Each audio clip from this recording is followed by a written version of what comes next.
말씀 읽는 하루에 오신 제일가족 모두를 주님의 이름으로 사랑하고 축복합니다.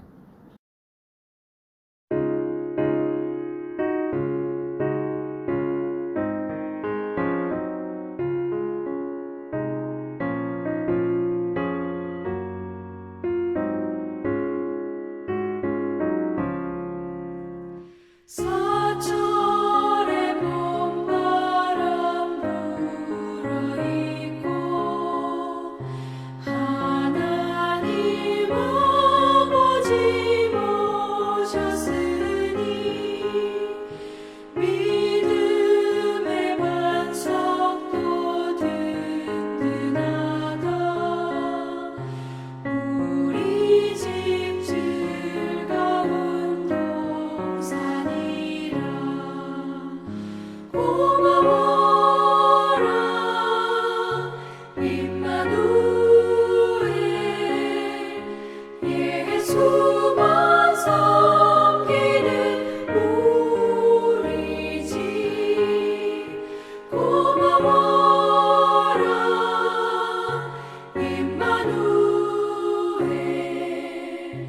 복되고 즐거운 하루하루. 어버이 우리를 보이시고 동기들 사랑에 뭉쳐있고 기쁨과 서름도 같이 하니 한간의 조가도 천국이라. 고마워라 임마누엘. 예수만 섬기는 우리 집. 고마워라 임마누엘. 복되고 즐거운 하루하루.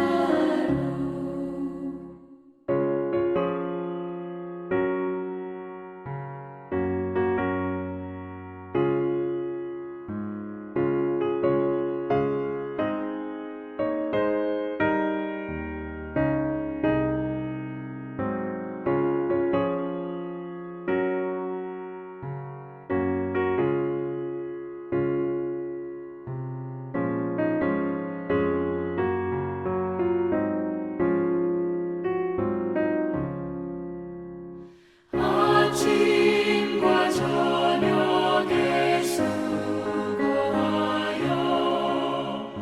다같이 일하는 온 식구가 한 상에 둘러서 먹고 마셔.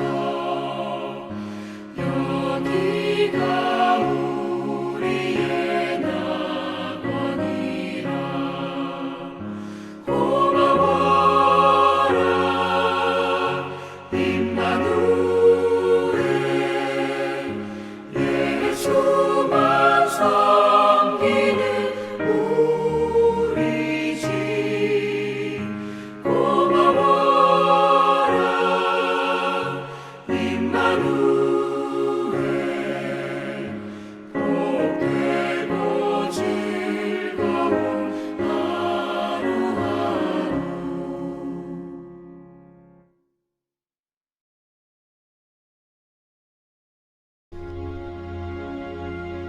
예수께서 이 말씀을 마치시고 갈릴리를 떠나 요단강 건너 유대 지경에 이르시니 큰 무리가 따르거늘 예수께서 거기서 그들의 병을 고치시더라. 바리새인들이 예수께 나와 그를 시험하여 사람이 어떤 이유가 있으면 그 아내를 버리는 것이 옳으니까? 사람을 지으신 이가 본래 그들을 남자와 여자로 지으시고 말씀하시기를 그러므로 사람이 그 부모를 떠나서 아내에게 합하여 그 둘이 한 몸이 될지니라 하신 것을 읽지 못하였느냐. 그런즉 이제 둘이 아니요 한 몸이니 그러므로 하나님이 짝져 주신 것을 사람이 나누지 못할지니라. 그러면 어찌하여 모세는 이혼 증서를 주어서 버리라 명하였나이까? 모세가 너희 마음의 완악함 때문에 아내 버림을 허락하였거니와 본래는 그렇지 아니하니라. 내가 너희에게 말하노니 누구든지 음행한 이유 외에 아내를 버리고 다른 데 장가드는 자는 간음함이니라. 제자들이 이르되 만일 사람이 아내에게 이같이 할진대 장가들지 않는 것이 좋겠나이다. 사람마다 이 말을 받지 못하고 오직 타고난 자라야 할지니라. 어머니의 태로부터 된 고자도 있고 사람이 만든 고자도 있고 천국을 위하여 스스로 된 고자도 있도다. 이 말을 받을 만한 자는 받을지어다.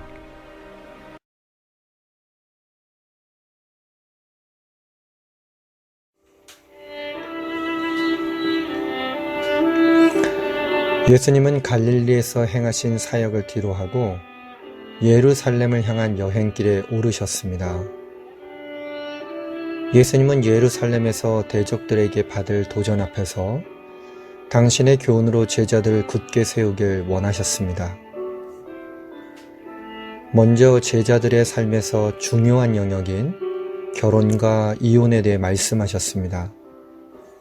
현재 사회적으로도 이혼 문제가 큰 이슈가 되어져 있는 상황 가운데 주님께서 주셨던 이 말씀을 어떻게 적용해야 할지 오늘 나누려고 합니다. 성경적으로 이혼은 하나님의 뜻이 아닙니다.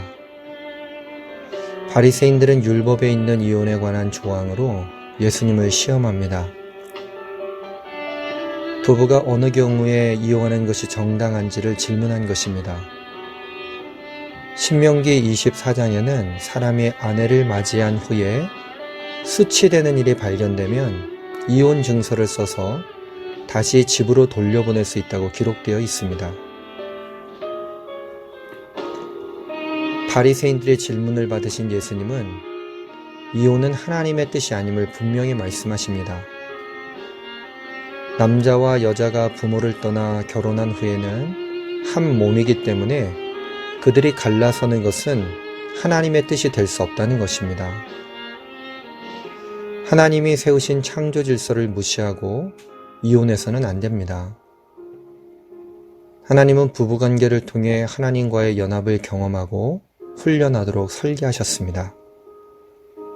그러므로 그리스도의 제자들은 더더욱 부부관계 안에서 한 몸을 이루기 위해 최선을 다해 노력해야 합니다.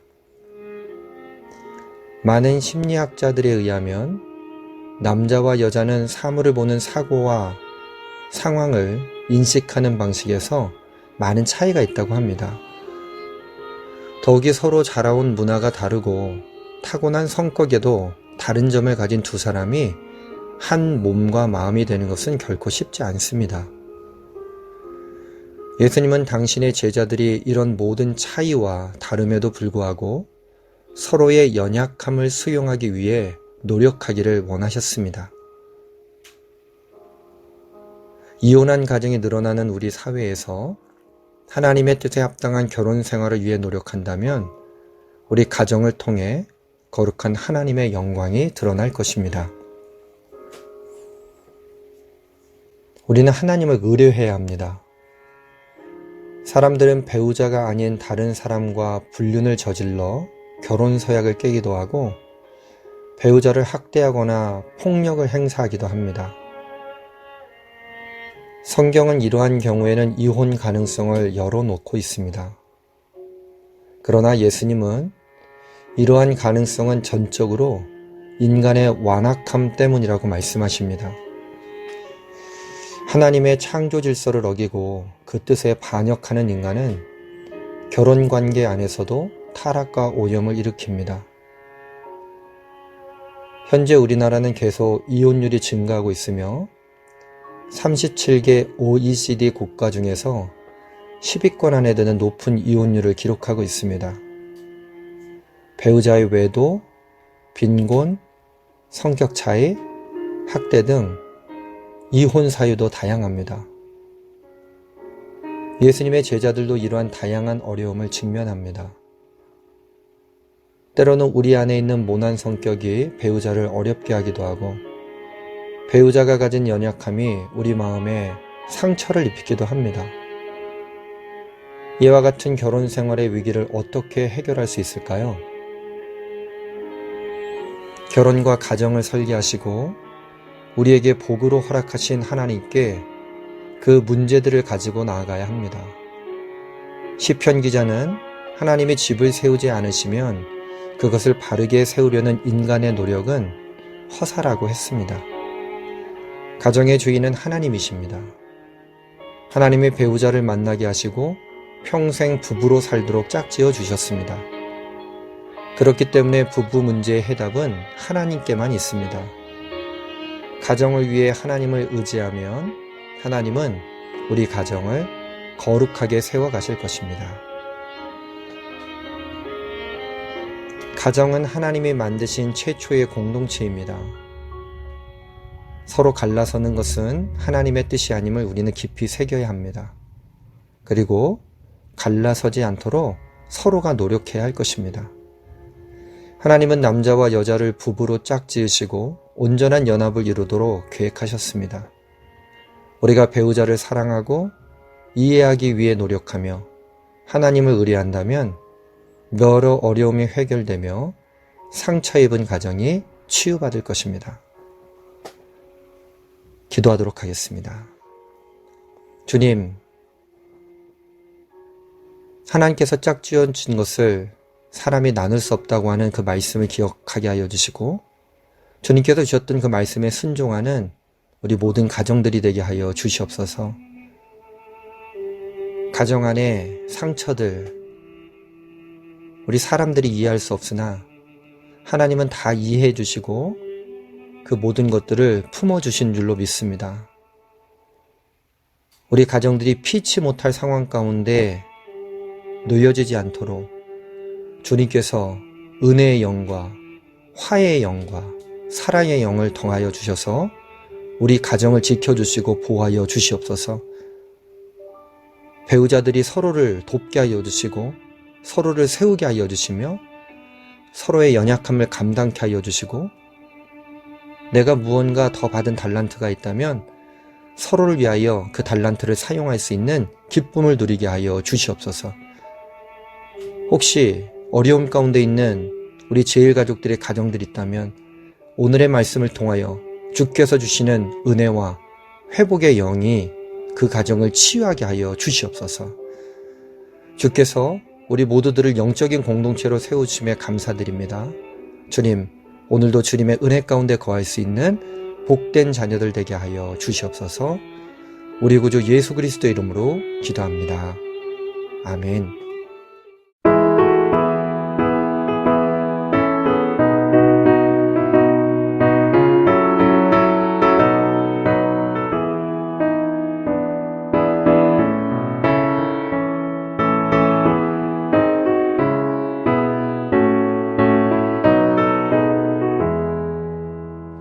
나